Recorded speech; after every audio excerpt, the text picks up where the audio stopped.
నీలాగా నీతి న్యాయం మాట్లాడేవాడు కాదు. మనస్సాక్షి లేకుండా మాట్లాడకండి సార్. డబ్బు తమ్ముడు, డబ్బు. ఒక అబద్ధాన్ని ప్రజలు నమ్మారంటే దాన్ని వ్యాపారస్తులు ఉత్పత్తి చేయడం మొదలు పెడతారు. నన్నేం చేయమంటావు? నేను వ్యాపారస్తుడినే. ప్రజల్ని నిజాన్ని వెతకమను, మంచి వాళ్ళని సెలెక్ట్ చేయమను. అంతవరకు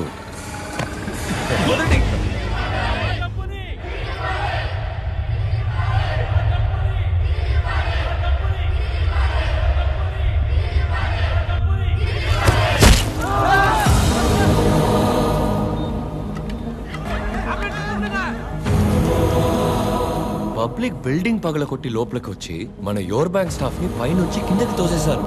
మీ ఫ్రెండ్ ఏసీ ఇంకా ఏం చేస్తున్నారు? లాఠీ చార్జ్!